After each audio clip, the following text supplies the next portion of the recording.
सरपंच संतोष देशमुख हत्या प्रकरणाची आज दुसरी सुनावणी होणार आहे। या दुसऱ्या सुनावणीला सरकारी वकील म्हणून उज्ज्वल निकम हे उपस्थित राहणार आहेत।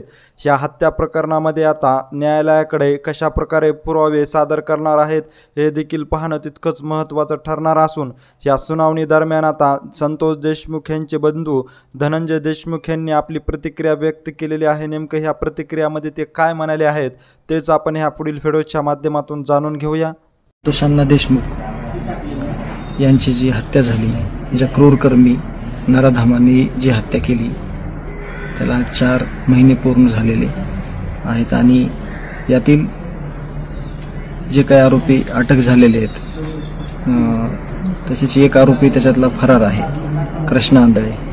त्या संदर्भात काही सुगावा लागलेला आहे का, तो कधी जेरबंद होणार आहे हा खूप मोठा प्रश्न आहे। तरी त्याचं स्पष्टीकरण जी काही यंत्रणा आहे त्याने देणं आवश्यक आहे आणि त्याला जेल बंद करणं देखील आवश्यक आहे। उद्या सुनावणी देखील आहे। उद्या या प्रकरणाची दुसरी सुनावणी आहे। निकम साहेब उद्या उपस्थित राहणार आहेत आणि त्यांच्या उपस्थितीमध्ये उद्याची जी काही सुनावणी आहे ती होत आहे।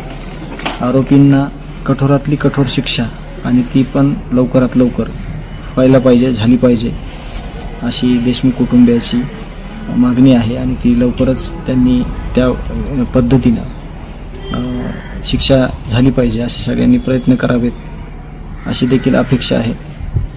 तसेच या प्रकरणामध्ये जे काही या आरोपींना मदत करणारे, त्यांना सहाय्य करणारे, फरार करताना किंवा त्यांना जे काही रसद पुरवणारे जे काही बीट टीममधले लोक आहेत त्यांच्यावर वेगळ्या कायद्याखाली कठोर कारवाई करण्यात यावी। जर ह्याच्यामध्ये जर काही अडचण येत असेल तर त्यांना कठोरातली कठोर कारवाई करून हे दाखवून दिलं पाहिजे की गुन्हेगारांना सहकार्य करणाऱ्यांना देखील इथं माफ केलं जात नाही, शिक्षा दिली जाते आणि तशी शिक्षा त्यांना दिली जावी अशी आमची मागणी आहे।